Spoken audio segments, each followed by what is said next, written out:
When the numbnuts at Netflix first broke bread with the bullshit mongers at Marvel, many predicted a veritable whirlpool of wokeness. To our surprise and dismay, however, Season 1 and 2 of Daredevil were not only excellent, they largely eschewed political posturing of any description, standing as stolid exemplars of some of the finest crime-oriented cape shit ever filmed, surpassing even The Dark Knight in some respects. And well, it was fun while it lasted, as it emerged this last week that the long-anticipated third season of Daredevil will steer into the social justice skid.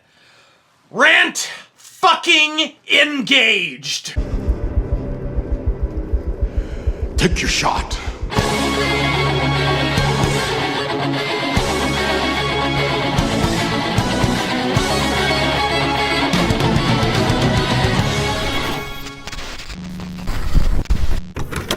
For Christ's sake, the comic just had an arc where Kingpin ascended to the office of fucking mayor, and the writer of the comic, died in the dogshit Democrat Charles Soule, still displayed the basic fucking forethought, not to mention respect for the other half of the country that consumes his comics, not to transmute it into a lazy-ass allegory for Donald fucking Trump, you tit. But Netflix? Fuck nah! The moment you get 5 fagaloons and black frame glasses in a fucking writer's room, you pumpkin spice swilling simpletons can't help your hacky asses. Oh shit! Rich guy! Bad man! Businessman! He must be the living embodiment of each and every abiding coastal prejudice in my miserable man-titty life! Better transmogrify the fucking superhero show, whose 75 years of peerless quality I've been entrusted to steward, into my own private propaganda factory. To quote Eric Olson, emissary of idiocy and the third in what is fast becoming a revolving door of showrunners on Daredevil, quote, Karen is a representative of the power of the free press that should be left to do what it does best instead of attacked incessantly. Wait, would that be the free press that gaslit the entire electorate into believing a corrupt, bucolic old bint had a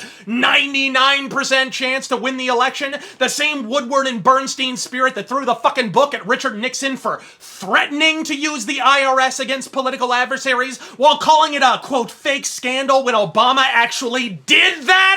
That failed to vet a solitary fucking one of the 15,000 Trump accusers, then simply never mentioned the prevarication ever again when they all vanished back into the woodwork 15 motherfucking milliseconds after election day was over? You're right, retard! We should leave them to the noble pursuit of ascertaining whether Kavanaugh threw an ice cube at a speakeasy in 1926.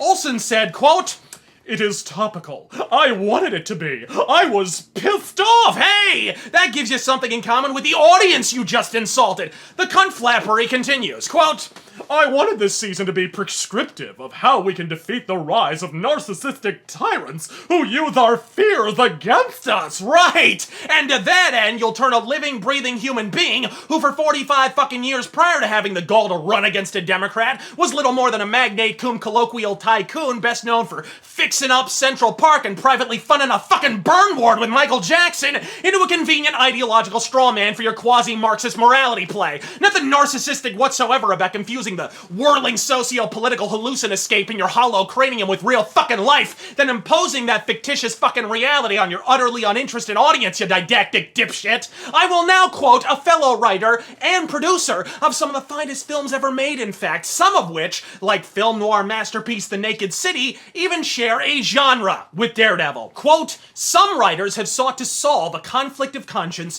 by trying to do two things in one: journalism and art. They have written in such a way as also to serve immediate political expediencies. The results showed either in weakened and schematic writing or wasted writing. The artist is most successful who most profoundly and accurately reveals his characters, with all their motivations clearly delineated. But the writer whose works serve an immediate political purpose, whose desire it is to win friends for some political action or point of view, has set himself the task not primarily of revealing men in society as they are, but rather of winning a point. But wait, there's more. Quote, there is a difference between possessing a philosophic point of view, which permeates one's work, and having a tactical axe to grind, which usually requires the artificial manipulation of character and usually results in shallow writing, devolving in the process into propaganda. Who did I just quote, you ask? Why, Albert Maltz, author, playwright,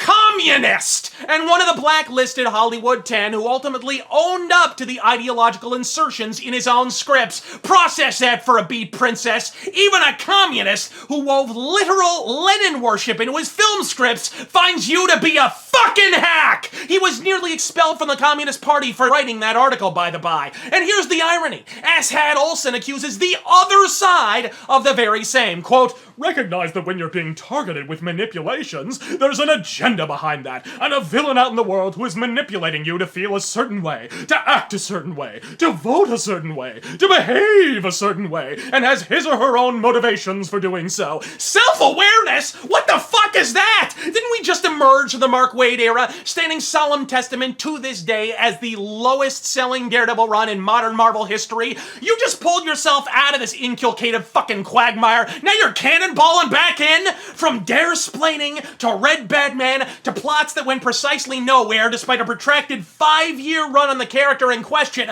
the Mark Waid run was the advanced scout for the simpering idiocy of modern Marvel, and influence Quesada and Alonso have both alternately acknowledged as shaping the company's entire editorial direction thereafter. And it's sold like liquid boner side. Snark, soy, and social justice. The tri-fucking-fecta of utterly unreadable comics. And now it appears increasingly unwatchable Netflix series that for a time provided welcome respite from the retardation spree at socio-political Marvel. This has been the Rant Without Fear. God fucking speed!